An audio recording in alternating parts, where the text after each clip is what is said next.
Hi මම චන්දික බාලසූරිය. ඔයගොල්ලෝ දන්නවද මේ ලංකාවේ අංක 1 ව්‍යාපාරික මහත්තු. එහෙම නැත්නම් රොයල් ෆැමිලි. මේගොල්ලෝ රේදුරු මහත්තයෙක් තෝරගන්නේ කොහොමද කියලා. මේගොල්ලෝ බලනවා පොදු විනයක් තියනවද? උද්ද පළපුරුද්දක් තියනවද? වරුදු ගානක්. උතන හොඳට අඳිනව පළදිනවද? කතා කරන විදිහ මේ ඔක්කොම බලලා තමයි මේගොල්ලෝ මේ රේදුරු මහත්තයව ගන්න.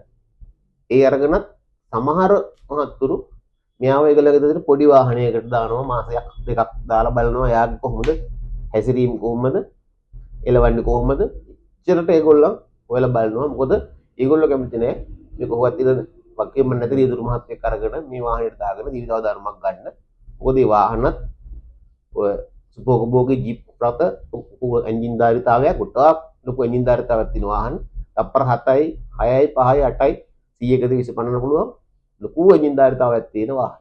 ඒ හින්දා ඒගොල්ලෝ එච්චරට හිතලා තමයි මේ රියදුරු මහත්තයව ඒගොල්ලෝ තෝරගන්නේ. එතකොට හැබැයි අපි අවුරුද්දකට සැරයක් විතර ට්‍රිප් එකක් යන්න හදනකොට අපි ගිහිල්ලා බලනවා බස් එක 50ක් විතර යන්න පුළුවන්. අපි හිතමු එහෙම. එතකොට මේ බස් එකේ පාට ලයිට් දාලා තියෙනවද? පොත කැසට් එකක් තියෙනවද? හරි. බස් එක කතා කරගත්තා. 50කට නැගගත්තා ගමන ගියා. එහෙම නෙමෙයි.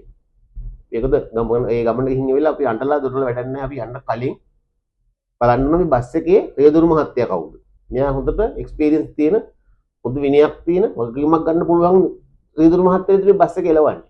එතකොට ඒක බලන්නලා තමයි අපි මේ තෝරගන්න ඕන මේ ගමනට මේ බස් රථය. එතකොට නැත්තම් නිකම්ම නිකන් අලුත් ලයිසන් ගත්ත කෙනෙක් නම් වගකීම නැති කෙනෙක් නම් අපි මේ ගමනේ යන්නේ. අපි මේ ලයිට් එක දාගෙන නටනකොට රියදුරු මහත්තයාට කඩිගුලප්පු හැදුනොත් ඒවා වගකීම නැතුව එලවන්න ගත්තොත් මේ ගමන වදාන ඒ හින්දා ගමනක් යනකොට අපි බලමු රියදුරු මහත්තයා කවුද? මේ බස් එකේ හොඳට නරත්තු වෙන බස් එකක්ද? හොඳට ටයර් හොඳයිද? හොඳ බස් එකක්ද?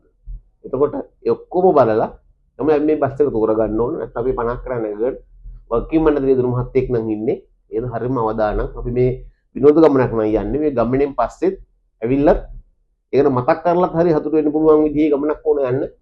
ඉතින් දෙපාරක් හිතන්න ගමනක් යනකොට ට්‍රිප් එකක් යනකොට බස් එක තෝරගන්නකොට ගානයි බස් එකේ ඇතුලේ තියෙන පාට ලයිට් එකයි විතර නෙමෙයි මේ බස් එක හොඳට නඩත්තු කරලා තියෙනවද යන රියදුරු මහත්තයා හොඳ එක්ස්පීරියන්ස් කෙනෙක්ද බලලා ගමනක් යන්න මොකද ජීවිත 50ක් හැටට දාගෙන යනකොට ඒ රියදුරු මහත්තයා වගකීම නැත්තම් හරිම අවදානම් ගමනක් ඒ වැඩක් නෑ හැම ගමන් ගිහින් ට්‍රිප් ගිහිල්ලා දෙපාරක් හිතන්න ට්‍රිප් එකක් යනකොට බස් එක තෝරගන්න